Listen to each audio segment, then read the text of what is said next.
Welcome to the Conscious Pivot Podcast with international speaker, business mentor, best-selling author of Pivot, and your host, Adam Markell. The Conscious Pivot shares the stories and wisdom of people who have successfully reinvented some area of their business and personal life. You'll gain powerful insights into how you can fully embrace new opportunities, increase your performance, and master the art and science of innovation and resilience. So please join Adam as he guides you on your conscious pivot. Hey, everybody. Welcome back to another episode of the Conscious Pivot Podcast. I'm your host, Adam Markell, and I am actually podcasting from a little different location today. I'm in our Pivot Dojo, and it's funny to be in here, actually, just to be alone in this space, because normally we've got 12 people in here, and we're working on a variety of crazy things. We do some pretty nutty exercises, all to help people to become more fully expressed. So to be in here alone and have to feel like I'm filling this space is an interesting feeling. But I've got an incredible guest with me today that I'm going to share a little bit about in just a minute. But much more than a guest, he's a dear friend. So I feel blessed in this moment in ways that I can express. Certainly, I've got the words for it, but it's more of a feeling at the moment, just to spend some time with somebody that I really care about and I respect. And the beauty of that is that we get to have a conversation,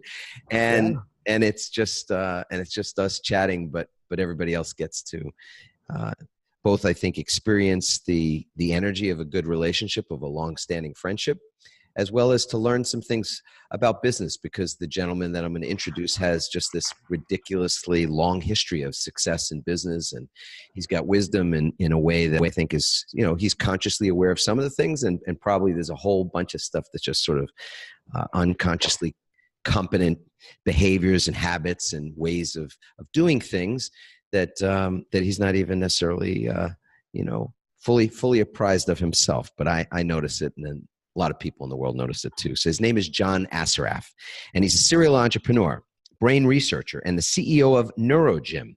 In the last 25 years, John has grown 5 multi-million-dollar companies in real estate, internet software, brain research, and life and business coaching and consulting. He's also the author of 2 New York Times bestselling books, Have It All and The Answer.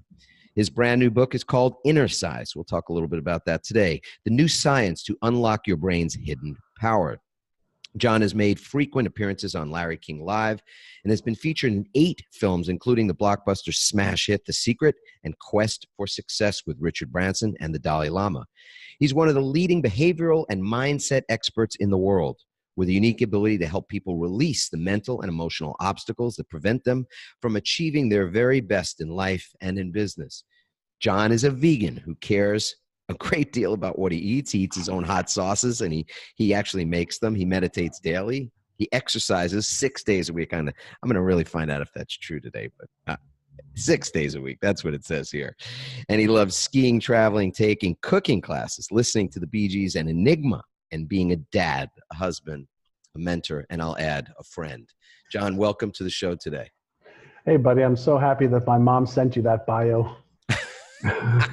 It's a pretty good bio, and man, it's a mouthful. I needed my own vocal warm-ups before I got to that. But I want to ask you, so what's not written in this introduction that you would love for people to know about you? It's interesting, as you were reading about, building 5 multi-million-dollar companies, what it doesn't say in that is I've bankrupted one other company. I've invested in dozens that haven't worked out. And so what it didn't say, it showed me in a really wonderful light, but didn't show any of my skeletons in the closet. Right. Mom always leaves out the adversity when she's creating a bio for us. Yeah. Right? So funny. Yeah. I was reading this and thinking to myself, God, man, you must be exhausted. I'm thinking, this is a lot in a lifetime. And you managed to do it. I think this is one of those great things. It's a quality that I'm not sure if you see this about yourself, but you do it with grace. You do it with a certain ease. Because you can see with a lot of people that they may be successful. They may have created business success or money success or some other success. And often they wear it. You can see it on their face. They're just sort of worn They're worn. It's the experience. I once heard this analogy of taking a train, and it's an old analogy. It goes back a ways when I think air travel was much less the thing, and so basically it's the looking at people that get off the train and looking at the people who were working on the train, the porters and conductors and people like that, and the difference is that the people who work on the train don't take the trip. They don't take the trip in the same way that the passengers do. Yeah. And I think that's a part of it. Well, I think it's also really important to know, if you would have seen me, let's say 12 years ago, I was wearing it. I was 45 pounds heavier. I was stressed out, drinking too much alcohol, eating shittier, and so you're seeing the effects of my pivot, right, in your language. And so I reprioritized what was really, really, really important to me. Now, I've always been really good about, family and my connection to what I believe is God. And I've exercised most of my life, but I always didn't take as good care about myself with stress management, meditation, relaxation, vacation, time off, reflection time, consistent, health-related stuff. And I quickly realized as I was approaching my 50th birthday that maybe I had some of the other things in life that are important to me, but I was unhealthy. And so I made a very, very concentrated effort to shift my focus, to pivot from not taking care of that to taking care of that, and saying, listen, so if I achieve what I want to achieve in, business a year or two or three later, big deal. There was just no rush to it. I wanted to achieve it and still have a great relationship with my wife, with my kids, with my mother and father and sister and brother, the people and friends that I want to invest quality time with. So it's a much more balanced, harmonious life now than it used to be, as I was building a lot of the things that I wanted to build in businesses for the most part at that time was just to make money. Yeah. John, this is interesting because I think there's a lot that people are seeing from influencers today that would suggest that you have to be a workaholic, that workaholism is actually an aspirational lifestyle. For many millennials, they're being driven in this way. Yeah. I read somewhere that Elon Musk talks about working 120-hour weeks, 110-hour weeks and things like that.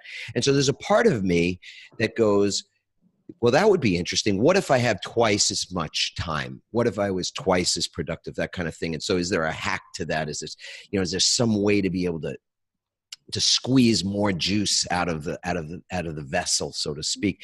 And then there's another part of me that really resists, just I guess from after 40 plus years, I suppose, in an entrepreneurial space, because I started young like you did. It was only, so I think to myself, exhaustion is not a model that you can scale, and burnout is not a model that you can scale. And there's so much burnout and so much exhaustion. Yeah. So when I see or hear other people who are influencers, who I won't name at the moment, who say, you know what, the key to success is to be able to add those 7-8 hours. When you get home from your day job, you first start your night, your entrepreneurial pursuits and things of that sort. I want to ask you the question: do you think it's that success requires that you be out of harmony or out of balance the way you were in order to get that, to achieve that? Is that a requirement of the in the equation? It depends on the outcome. So if you are being efficient with time, there's no such thing as time management. All you can do is manage what you do in time. So if you are being efficient with what you're doing in time, the only reason to put in more time is because you want to get things done faster. And so at that point, it becomes a question of, if what you value is to achieve your, whether it's financial or business goals or making a difference in the world goals faster, then you can add more time. But if you have other things that are important to you, then you have to allocate a portion of your time for those things. And I think what happens with a lot of entrepreneurs, especially, is, we're looking to get as much as we can done in the shortest amount of time. And a lot of people forget that it comes at the expense of other things. Hmm. And so if Such you're as, prepared to pay that price, if you're prepared to pay that price, okay, do it deliberately, do it consciously, and know that chances are if you overdo it, you're going to end up with burnout, which is now considered a very serious medical condition. And burnout means that the easy stuff is nearly impossible. The hard stuff is nearly impossible, and the easy stuff is really hard. And when we get into understanding the body and the brain a little bit better, the reason humans need sleep is there's a lot of stuff that happens in those 6 or 7 or 8 hours of sleep. And if you don't take care of allowing your brain and your body to do those things, then you're putting stress on it. And stress for a short period of time is okay. But for longer periods of time, stress breaks down systems. And there's 11 systems in the human body. And so it's just a matter of time before your systems break down till you cannot take care of yourself. One of my friends once said, he said, if you don't make time for your health, your illness will make time for you. Indeed. It's interesting. I have my phone sitting on my desk, and one of the things you inspired me actually to do was to get an autonomous desk, which I have right here, and I love Awesome. The ability to stand up, because I remember coming to your office some years ago. Yeah, saw you standing at your desk. But how cool! Yeah. So I've got this thing plugged in on my desk, which is our lifeline, or what feels like for so many of us. I think that we couldn't live without this device, this cell phone, and yet we remember a time when this thing wasn't a part of our lives. So it is. I read recently that many of us are addicted to this. Let's put it that way. But there's this continuous cognitive arousal that has us sort of endlessly on. There's almost no off switch. And on average, people are looking at this and interacting on their phones more than 150 times a day, 2.5 minutes on average. We're talking about a lot of time. But here's the thing about this. If I don't have it plugged in, so I just unplugged it, if I leave this thing alone for whether it's 10 hours or 2 days, or maybe it depends on the phone you've got, at some point, it's going to read a signal that shows that the battery is depleted. Right. And eventually, if ignored completely, the battery goes out in the phone, and this wonderful computer, this device, will not work. Isn't it the same with us? Right. That if we're not, and I think the difference is that we don't have a gauge that tells us that our energy or that the gas tank is low, so to speak. So resilience is the conversation I want to ultimately have with you today. Sure. And I want to talk about the kinds of resilience that help us to recharge, to be able to plug back in. And I really want to focus on the brain. But before we get there, I want to just circle back, because it is a show about conscious pivoting. And you did a great job of seeding that at the very beginning, and transparently saying that what's missing in your bio or your intro are the moments of failure, or the moments of learning, or whatever those things are, the challenges. I'd love you to pick one, and one sort of more macro pivot, because the book I wrote was more about those extreme points of inflection in our lives, when we change a career, or we leave a relationship, or when we're left, or we're fired, or those moments. Right. And then the book that we're currently incubating is more about the micro pivots, the smaller moment to moment, even in sort of second by second increments that we pivot in our lives. So I'd love for you to start with the macro one, and then we'll transition into something that's more of a micro pivot for you. Do you prefer a business one, or do you prefer a health one? You know what? You choose, John. I mean, look, the audience of folks are people pivoting in so many different areas, and obviously business is relevant for a lot of people as well. So. Sure. So, I mean, for me, like I've been an entrepreneur for my whole life. I got involved selling real estate when I was 19 years old. So, 40 years ago almost. And then I built my own real estate company, and I've had several different ventures that I've built. And so I keep reinventing myself based on what is it that I want to do in the world. I have been in a really fortunate place that when I was 19, my mentors put a lot of personal development in front of me, whether it was books or cassettes or events that I went to. And one of the events I went to, literally, 40 years ago or so, was there was something that was said at that event that really helped me a lot in how I make decisions in my life. And the idea of setting goals for yourself came up. And the seminar leader said, don't set goals wondering if you are worthy of them. Set goals asking, are they worthy of trading your life for? Mm. Right? And so I've never done anything that I didn't want to trade my life for. And so when I get tired of doing something where it's just not worth the trade, I just stop doing it and I figure out, what is it that I want to do?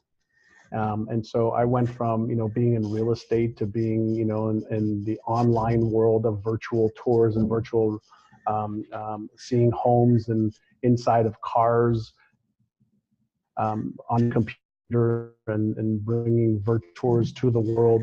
And so I've been involved in a lot of different things. So my pivots have been extremely deliberate. The pivot that was meaning you've planned those pivots for the most part. Is that what you're saying? Yeah, they were not hard. They took some time to plan, but they were very, very, very deliberate. And so I haven't been put in the position too often. And I was with one of my businesses. I had a partnership that was with my best friend, and he got sick, and there were some psychological issues, shall we say. And we ended up, having to close our company down with 72 employees and thousands and thousands of clients and millions of dollars in revenue. And I lost a lot of time, a lot of money, very painful in the friendship, very painful financially, very painful from an ego perspective and from a reputation perspective. I was the guy on the front and he was more of the operator in the back. And then I was forced into a pivot where I had to basically start from zero, no database, no employees, none of that. So it was a public pivot, if we can call it that. It was a very public pivot. And, and so I had to start from scratch, learning a bunch of stuff that I didn't know. But the foundation that I've built, just being into personal development is really what gave me the, the sea legs to be able to weather the storms. And that's the one thing that, I keep coming back to. I'm still a voracious reader and learner. I still, go to events. I still have, consultants that work with me and coaches that work with me and mentors that work with me. And so I've kept myself in this environment that facilitates change, an environment that helps me navigate through change. The two hardest things I think I've ever done have been around not eating. I'm an addict to, I was an addict to alcohol, where I drank, a bottle of wine a day after a couple of cocktails. And after, and I was a functioning, alcoholic where I could drink in the evenings and then go to work all day long. I didn't have to drink during the day. And then I stopped drinking alcohol 12 years ago. I stopped drinking alcohol 12 years ago for 18 months, then I had one glass of wine with a friend of mine, then drank for 18 months, and then I haven't had a drink in about 10 years. Giving that up was probably one of the hardest things to do. And then sugar. As well. Giving up sugar was one of the hardest things to do just because of the addiction in the brain to sugar. Right. And so I've had to make some pivots out of, for those two things, but it was all health related. So my reason why was bigger than, the addiction. It was bigger than the challenge. So I had a much bigger reason why I must and why I wanted to. And it really had nothing to do with not being functional or getting into any trouble. It was just who I wanted to be at the time, especially my kids were right around 10 and 12 years old. I was like, this is just not something that I want them, to not see me beat. Yes. And so that worked out. So you're a serial pivoter and also a serial teacher.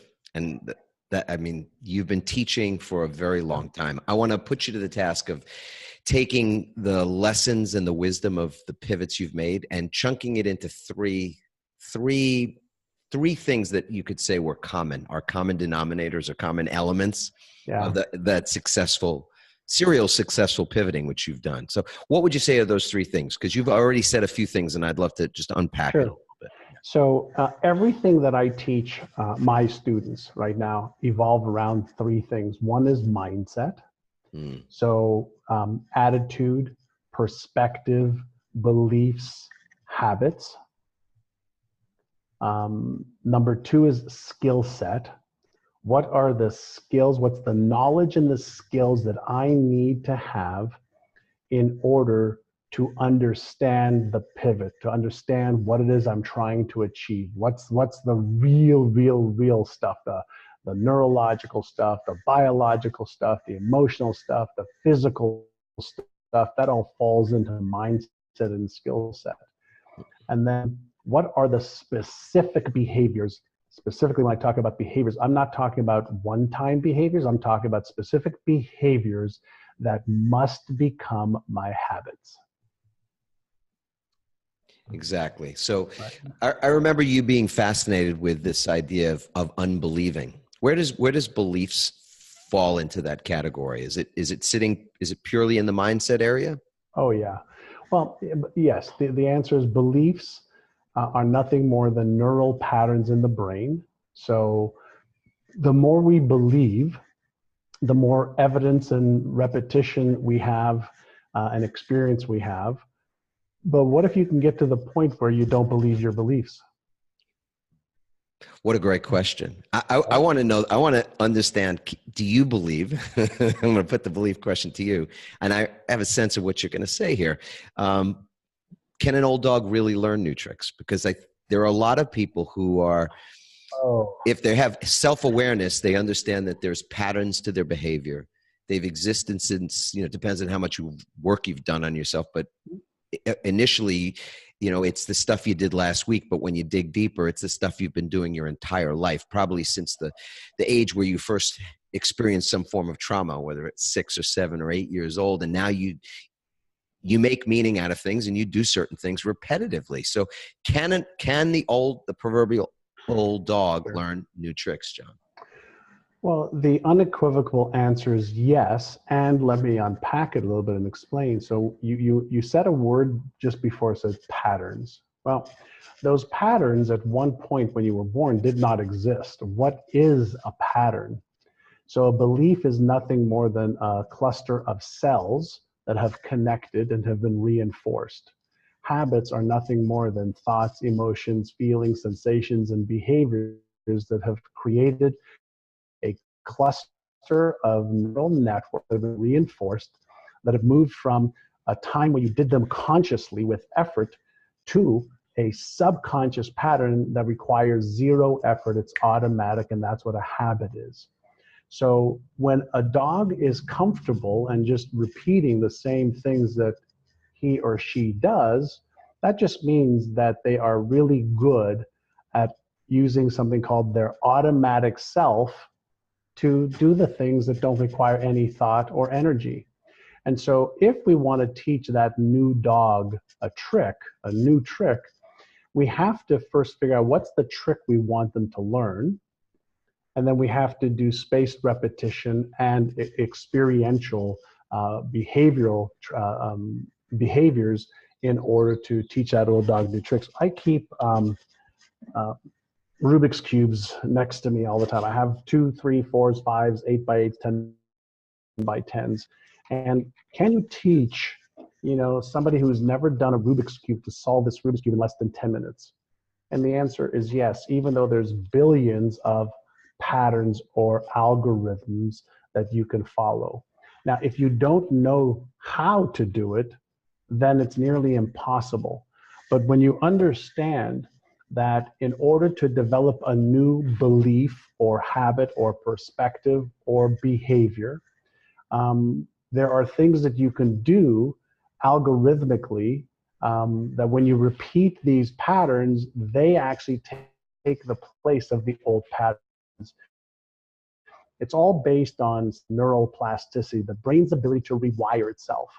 And so a belief is nothing more than a pattern that is active at times and not active at other times. But if you know how to take a new belief and impregnate your brain with that new belief, and then allow it to become the new default pattern, part of the new, operating system, then that pattern overrides a new pattern. No differently than if there's an issue with software on a computer, you got a computer programmer to recode the software, and the new software could be run on the computer.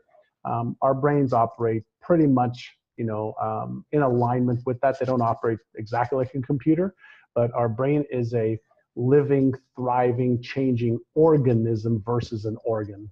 Yes.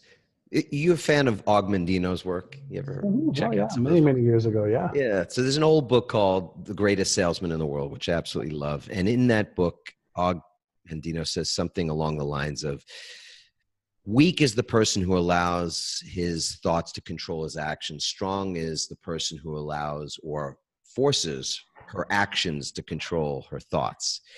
And so I want to get a sense from you of which do you find, because you've done so much work in this area, in the arena of how the brain not just functions, but how it is that you leverage what you can learn about the brain to create new patterns, I suppose, create new behaviors. So do you find that is that a true statement, that it's a stronger, there's a strength in being able to force yourself to do something, and that your actions will then follow? So when you talked about attitude earlier, it could be that your attitude or your mindset is, 6 a.m. alarm rings and I need more sleep. And so your habit, your pattern is to hit the snooze bar 2-3 times, and then conveniently you can't get to the gym and also get to work on time. So you just don't go to the gym. There's a lot of people who do that, right? So rather, somebody who the alarm rings and what they've trained themselves to do is simply act. They get up, they put their clothes on, they get to the gym, even though they may be, one eye open, one eye closed. So what is stronger in your experience? Is it the thoughts that control the actions, or is it the actions that control the thoughts? Well, I think first we have to understand that thoughts are automatic. Thinking is part of your conscious brain. Thoughts are automatic from your subconscious brain. It's percolating up random thoughts and patterns of thought that you have consistently had over and over and over again. So there's a variety of different parts of our brain. And what most people just don't understand is when that snooze button, or when that alarm comes up, like, not a lot of people want to be awakened from, sleep. You're in a groggy, hypnagogic state where you just want to stay in bed. And if you're not getting enough sleep, then you don't want you're in the middle of a great dream. I mean, come on. Well, if you're really sleeping properly because your circadian rhythms are set properly and you're not, causing any challenges in your brain cycles to happen because of, computers, for example, or your cell phones, before bed, and getting too much blue light from your computer screen, then you should have actually a good night's sleep where you wake up after your deepest REM sleep. And then you're fine because you're out of that deep sleep. But if your sleep cycle is not something that you manage and you really take seriously, then of course you're not going to get out of bed because you're just going to be in the wrong brain state to want to go and work out. But given that, any time that you can challenge any of the systems that are going on in your body, there's an entire body of work called hormesis, Hormesis. So I'll give you an example.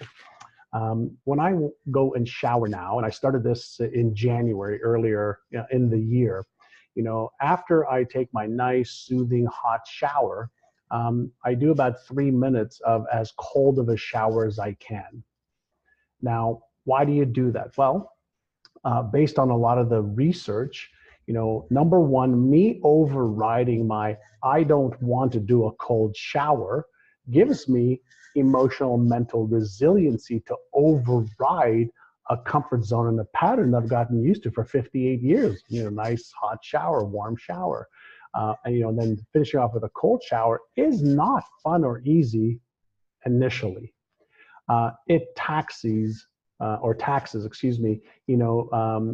cells. It taxes the telomeres. It taxes a whole bunch of the different systems in your body. And when you can become good at overriding your desire to stay in your comfort zone, now you have emotional resiliency. This morning when I did my cold shower, and last night, I'm like, this actually feels good now. And I was actually just thinking to myself this morning, I need to get some colder water now. Maybe now it's time to go into some, bathtubs with ice cubes in it. So anytime that you fast, when you're hungry and you train yourself to override that, I don't want to, I'm hungry, I need to eat. Anytime you override your brains and your emotional desire to do what's easy and convenient, you succumb to your comfort zones. And any time that you stretch yourself and say, I don't feel like it, but I'm going to get up and do it anyway. I don't really, not want to eat that, but you know what? Even though I love desserts, I'm not going to have it right now, just so I can show myself that I could be in control of these automatic processes that I've had for 20, 30, 40, 50, 60 years, whatever the amount is. So whenever you do something like that, including taking your toilet paper that maybe, the paper's, coming down, flip it around to the paper coming the other way and see how your brain wants you to flip it right back within, hours or days.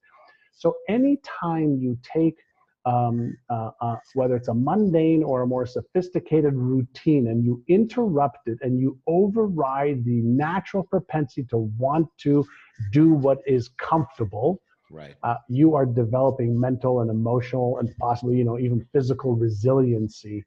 And so I love to challenge myself in as many ways as I can to do that. Not only is it good for your brain, because of brain plasticity and keeping your brain young and creating new neural connections, but it's really good to put you back in a state of I'm in control, and versus my environment or my habits or my beliefs control me. Yes. And resiliency, as you said earlier, is so important today, especially whether you're running a company, you've got to become a resilient leader. You've got to model resilient leadership, whether it's in your family or even as an entrepreneur. Resiliency is key. So I want to understand a little bit more about what you would say contributes to resiliency and how much of it is situated in the brain, if you can. Well, I think it's all situated in the brain. So that's number one. For me, resiliency also comes with another word that I absolutely love, especially now. And I talk to my children about this all the time. And I said to my children, I became an adaptationist. And if that's what the human species is. That's the heart of it is adaptation, right? But deliberate, in the past, when we've taken a look at the human species, we say, okay, listen, genetic traits don't change for 10,000 years.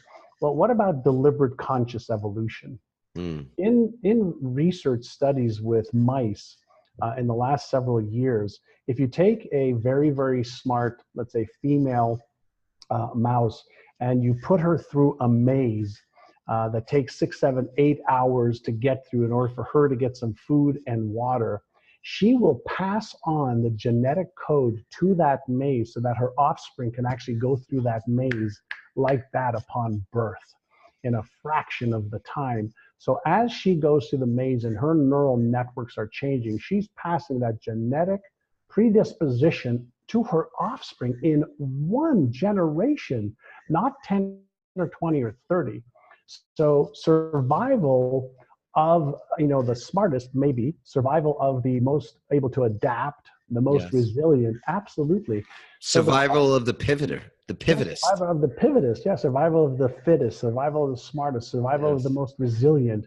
That is more true today if you think about when have we experienced more change than right now. Right? We've had, the Renaissance age, we've had the agricultural revolution, the industrial revolution.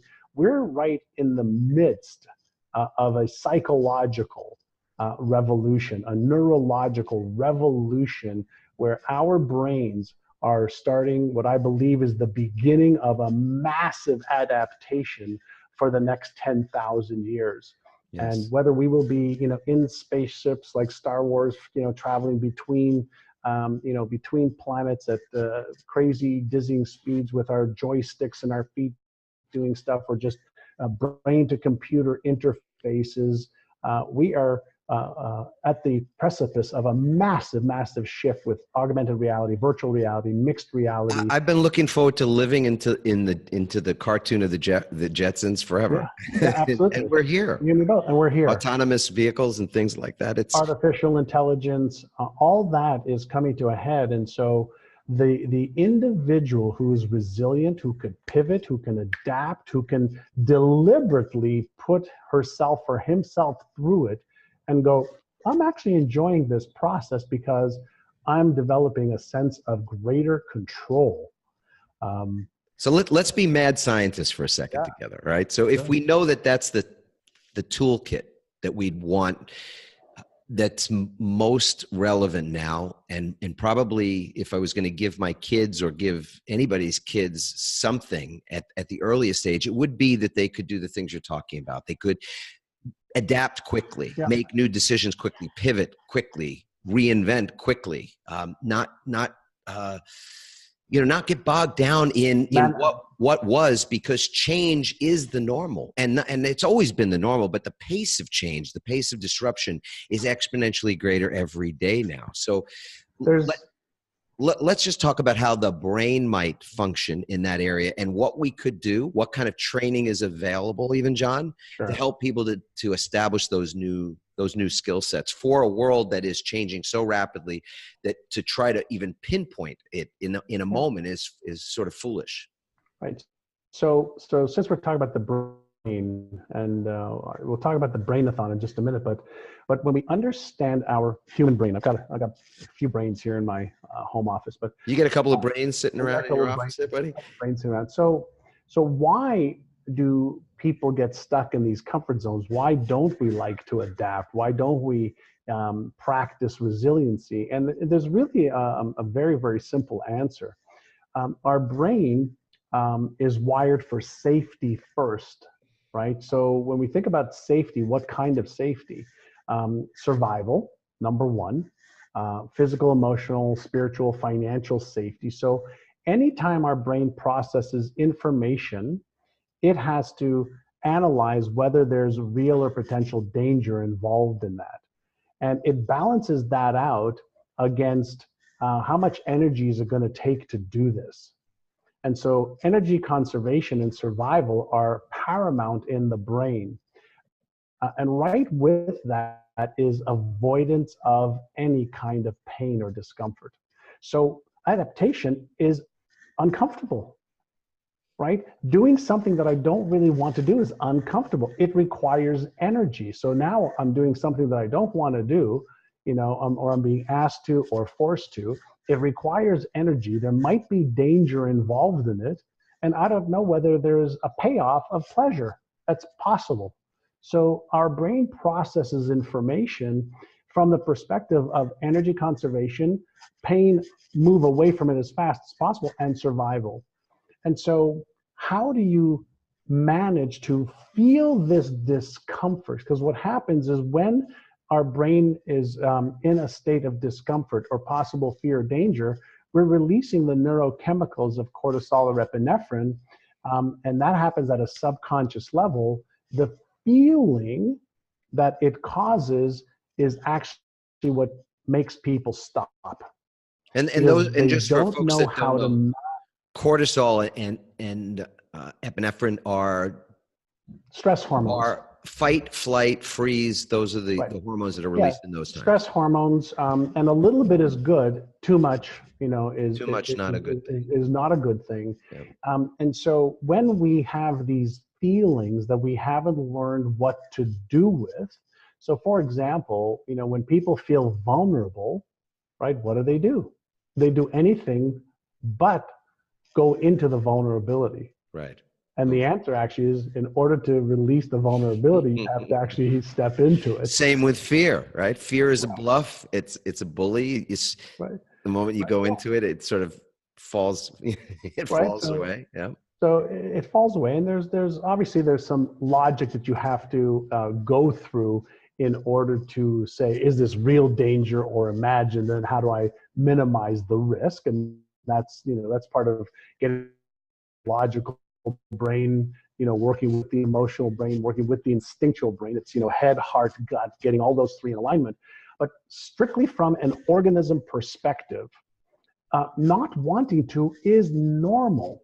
Yes. And when people don't understand, here's what I'm feeling, here's why I'm feeling it, if I just override that feeling or step into it or use some of the tools that are available to manage emotions and feelings better, then they're ill-equipped to deal with a world that is changing in front of them and demanding for them to adapt. And, a couple of years ago, my wife and I were with some friends in the Galapagos Islands. And you quickly learn there that it's adapt or die. I have a hat, right, that says, adapt or die.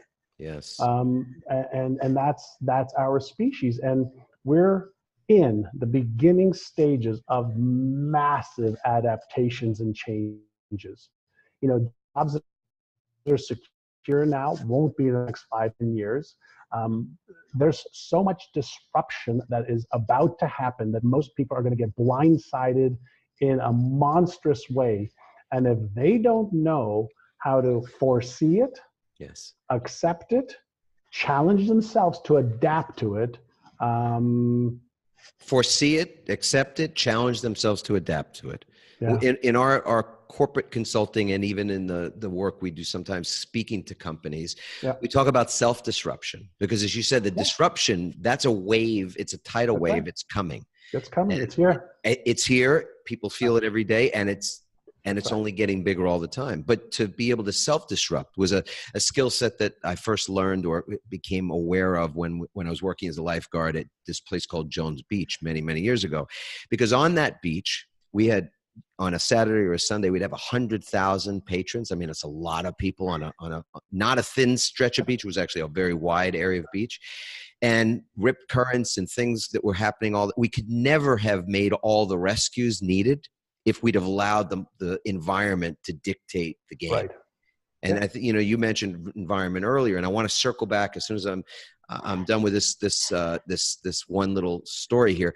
I want to circle back to what we can do to work with our brains to be able to create more of a I don't know whether the word is a state of adaptation, but you used the term brain state earlier. So I want to come back to brain state.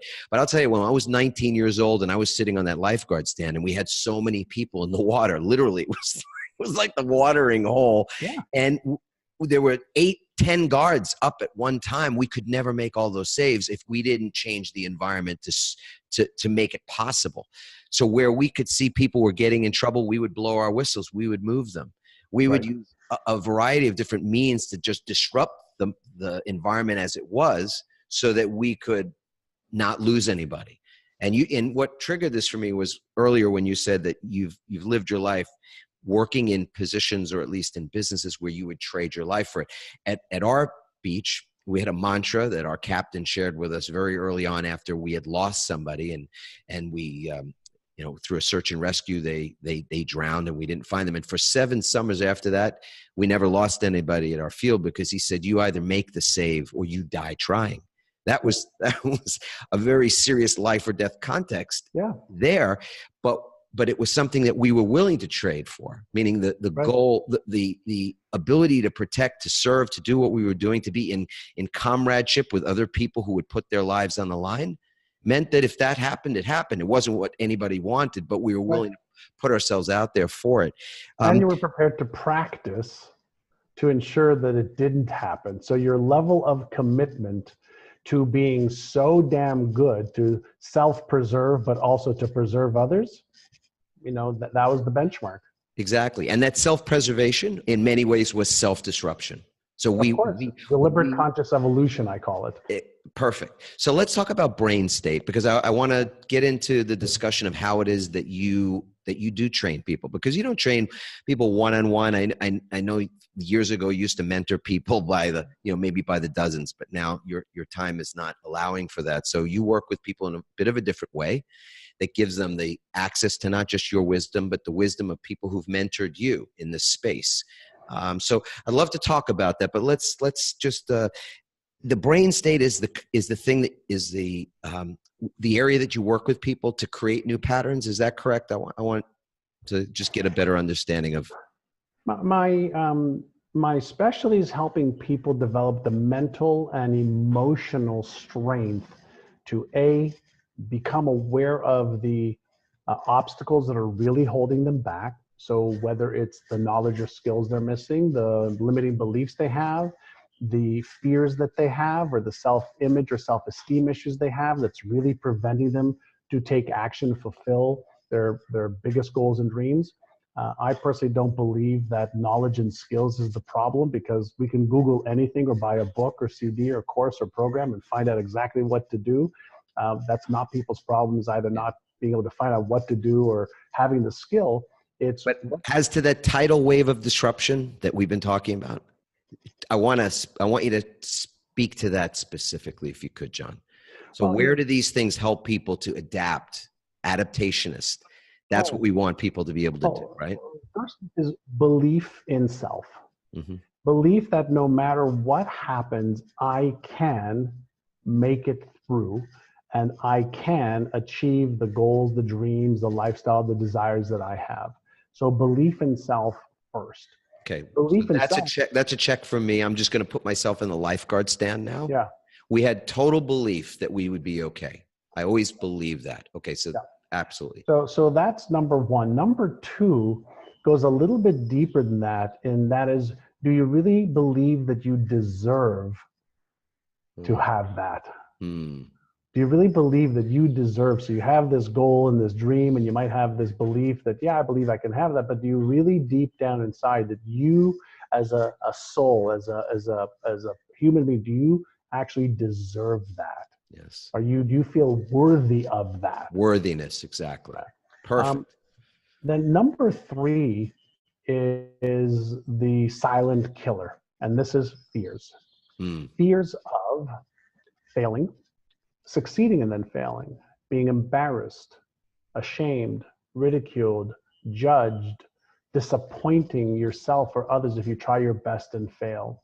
Yes. So when we think about fear, fear is directly tied to the oldest part of our brain that's been evolving for millions of years, the instinctual part of our brain, the reptilian or lizard brain or brain stem. And that is directly tied to motivational centers, to thinking centers, to creativity centers, to the motor cortex, in our brain. So it is directly tied to behavior. So if we go back to what I was talking about earlier, survival first, avoidance of any kind of pain, right there with survival. If we think that there's any type of emotional, mental, physical, financial, spiritual pain associated with what we need to do, then chances are, if we don't know how to manage our emotions, if we don't have any skills on what do I do when I feel afraid? What do I do when I have self-doubt, which is a precursor to fear? What do I do when I'm feeling stressed and anxious and uncertain? Most people don't have any tools or techniques of what do I do with this feeling? There's nothing wrong with the feeling. The issue is in ignorance, and it's a lack of skill of what to do when I feel that. A firefighter feels fear and does it anyway. A Navy SEAL goes, 30, 40, 50 meters underwater into enemy territory, knowing that they may be killed, and feels that fear and learns how to do it anyway. An astronaut leaves her space station to go, with a robotic arm to fix something in the middle of space and time, and has those fears, but has learned how to manage the emotion and the feelings because they practice techniques. And so the average person, I was actually just getting ready. I haven't done an event in years. I'm doing one this weekend for about 35 people. And I took some pictures, one of a beautiful car. And then another slide I have is all of the components of a car. I took another one of a picture of a beautiful Frank Mueller watch, and then all of the pieces inside the watch. And what I want to portray to people is you see the surface of who you are, but do you really understand how everything is working? Are you your own mechanic that could fix the stuff that isn't working? And most people are like, no, I've never been taught how to be my own brain mechanic or heart mechanic or lung mechanic or digestive system mechanic. Well, you have 11 systems. You own them. It's the most powerful, system in the entire universe in your brain, but you don't have the tools of how do you use it more effectively. And you don't need 100 of them. Like Microsoft Word has 4,000 features. The average person uses 7. Yes. And you don't have to be a mechanic to drive your car, but you surely need to know how to drive, how to park, how to do some of the fundamentals and the basics. Most people don't have the fundamentals and the basics of using their brain. Well, you came up with a name some years ago for an event, a virtual event that is all about what we're talking about. So it's just the topic is the brain. Yeah. And how it works and how to get leverage over it and how to change it and all that. So I love the name of it. It's called the Brainathon. John, just take a minute and share what is this thing called the Brainathon? Because it is such a great name for something. So what is it? I've spent the last 25, 30 years studying the human brain and why we do the things we do and why don't we do the things we know we should do and what are beliefs and habits and how do we get rid of the disempowering ones and create new ones. And in my travels, I've worked with people from Harvard, MIT, Princeton, Yale, all the major universities, brain researchers. And so I decided to do something called the Brainathon, where I would bring some of the top brain researchers in the world with me to teach the public more about their brain, how to focus more, how to be less stressed, how to utilize your brain to help you achieve your goals, how to manage emotions, fears, disempowering thoughts about yourself, the little inner critic that everybody has. Everybody's brain is the same. This is what most people maybe don't understand is all of our brains are the same. Sure, there's some anomalies on the fringes, but our brains operate the same way. So the fear center in my brain works like the fear center in your brain. The focus center in my brain works just like the focus center in your brain. What if we learned how to use our brains better? What if we took the latest evidence-based, scientifically, challenged methods and said, here's what works, here's what doesn't, and share it with the world. And so that's what I did. I put together the Brainathon, and I do a full 1 day, 8 hours with me and about 6 other brain experts, sessions on here's the different parts of your brain. We don't get into the technical parts of the brain as much as, if you want to make more money, how do you reset your brain's financial thermostat? If you have self-image or self-esteem issues, how do you reset that part of your brain so that you have more confidence and certainty? If you have limiting beliefs like I'm too young or too old or I'm not smart enough or not good enough, how do you disrupt that neural network in your brain and how do you create a new pattern that causes you to feel, well, maybe I am smart enough, maybe I can do this, maybe I am worthy enough. And how do I get rid of I can't because, and how do I say maybe in the past I could, but now I'm learning how to. That simple little shift in what I just did, I can't because, versus maybe in the past I couldn't, but now I'm learning how to, that opens up an entire circuitry in the brain of possibility. And so we do this Brainathon to give people tools and techniques and ways to use their brains better, to get rid of the obstacles and to start achieving more of their potential. I love it. Beautiful, beautiful. So more on the Brainathon will be included in the show notes, folks. So definitely click, find out, as well as you've got this new book out. Well, free is good. I think free. I like when people pay for stuff. So personally, because a little more invested, but free is cool. In fact, look, this podcast is free. That's right. And actually what's lovely about it is that it gives us all access to things that there's no downside. There's only an upside that we might learn something and do something differently as a result of that, which is way cool.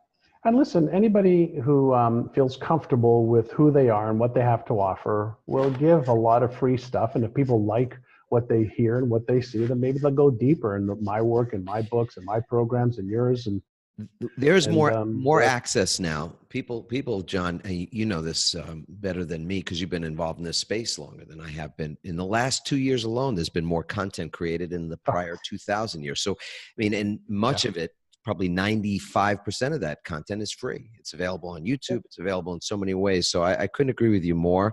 I think I just want to make people aware of something. Sometimes free is extremely expensive, though.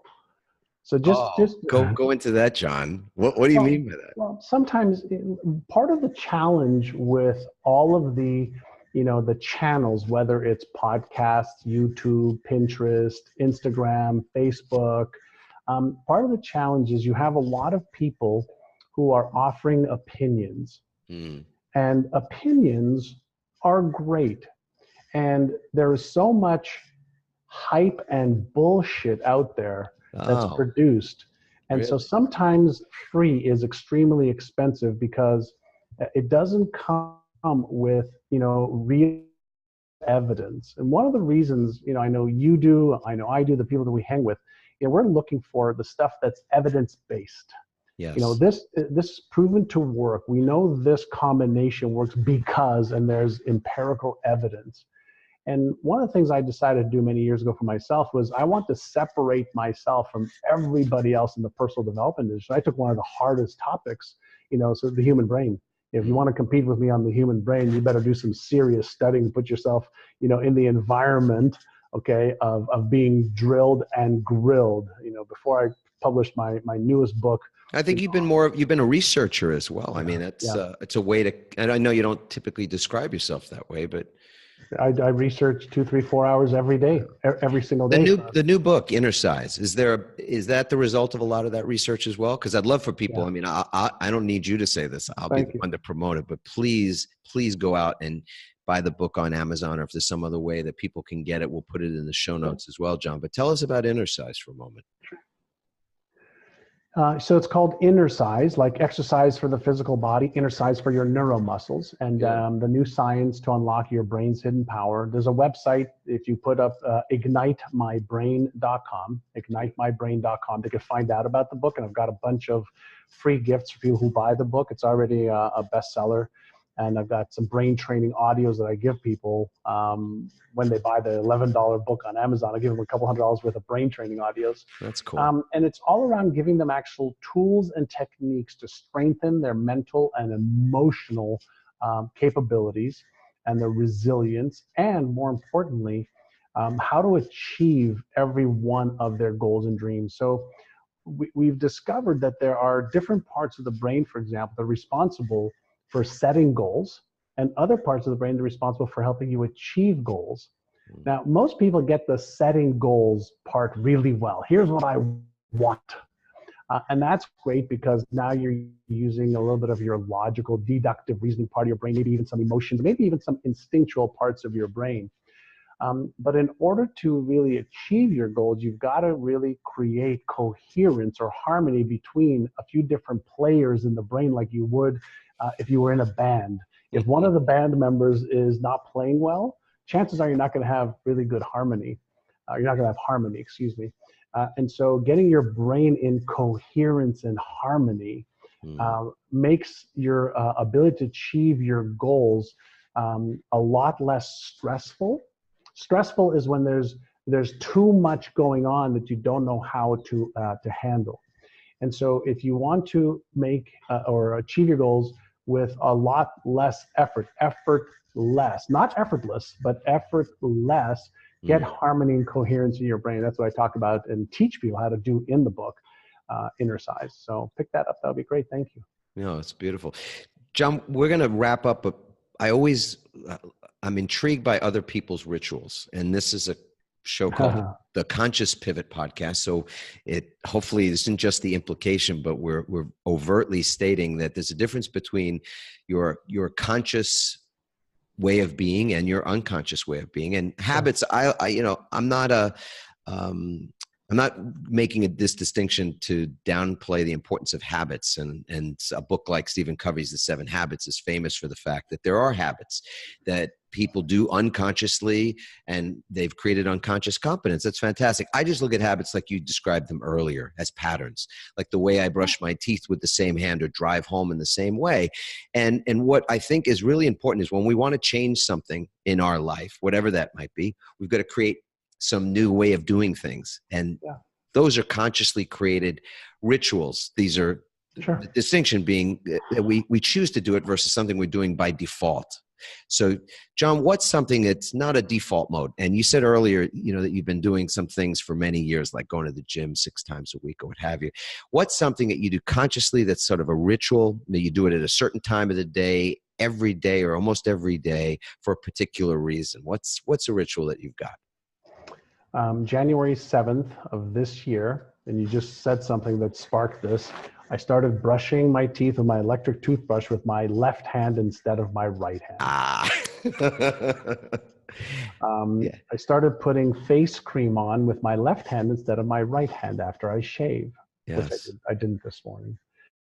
And so what's interesting is every 3, 4, 5 days, I catch myself holding the toothbrush in my right hand. I'm going, no, get it, put it in this hand.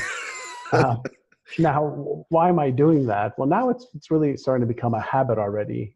We know from some of the research that came out at the University of London last year, it takes between 66 days and 365 days to create a strong enough neural pattern that overrides an old pattern or habit. So one of the things that I will share with people that you can take, if there's anything you want to change or create, whether it's a new habit, a new belief, a new way of being, all of my students and clients must agree to at least 100 days. If you're not prepared to work for 100 days on changing a pattern that'll lead to the result that you want, I don't want you as a client. And the reason is because most people have had this idea of 21 days changes a habit, and that's just false. It's just, it's an old number from back in the 70s and 80s, 66 to 365 days. But I've discovered through, tens of thousands of clients, somewhere around the 3-week mark, the really hard conscious effort goes away. And over the next 3 weeks, they're doing it probably 50-50 conscious effort and 50%, habitual. By day 90 or 100, the habits actually driving their behaviors.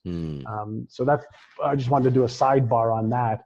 But a lot of what I do, my morning rituals of, waking up, my gratitude, my meditation, my exercise, my smoothie, my planning, my reviewing my day from what I did the night before, that's locked and loaded. And then my pre-bed rituals of what am I grateful for today? What did I, what am I happy and proud of? What worked? What didn't work? What would I like to make better for tomorrow? And then giving my subconscious mind some instructions before I go to bed on something I might be trying to figure out. Those are locked and loaded for many, many, many years now. That's beautiful, John. Well, you and I can keep talking after we hit the record button off, but we're going to close out this session for the moment for everybody else. We'll have full show notes. Definitely, if you have never read one of John's books, please go out and do that. Get a book, but find out about the Brainathon. It has been a very impactful event for a lot of people. I venture to say hundreds of thousands of people at this point for many, many years. Over 1 million now. Over 1 million now. Yeah. Wow, dude. Yeah, on Saturday is the next one, so they can sign up below for the one on Saturday. Yeah. Beautiful.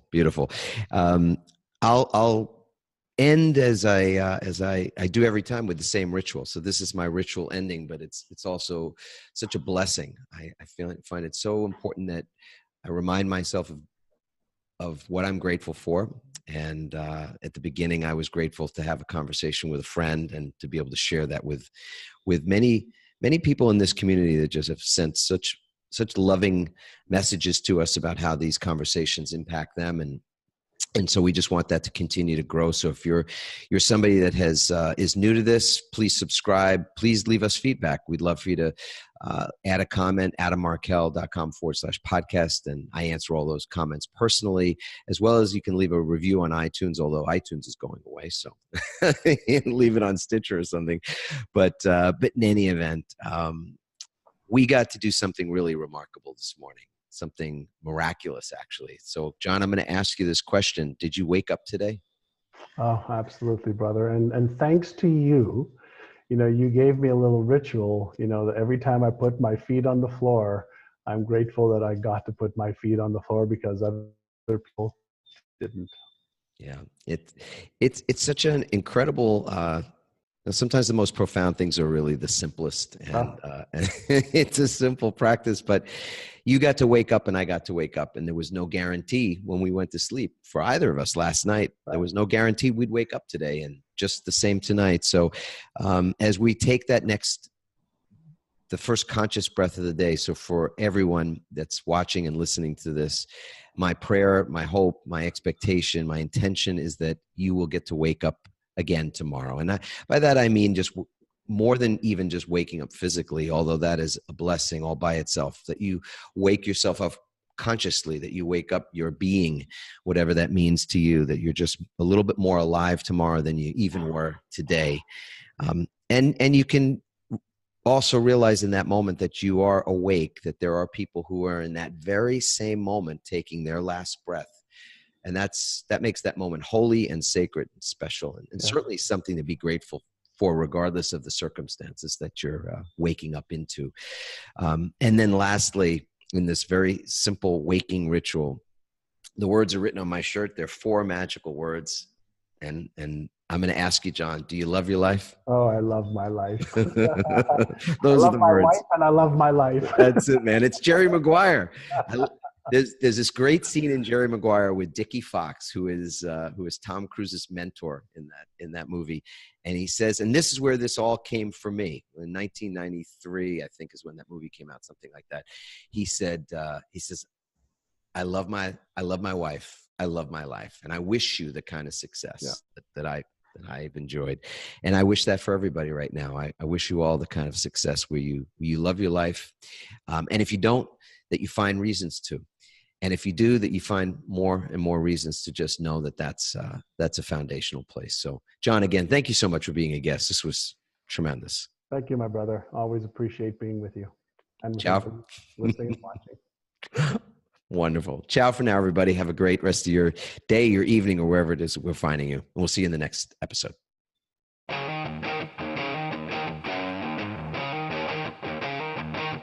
Thanks for listening, everyone. We hope you now have the tools and greater insights to navigate your own pivot.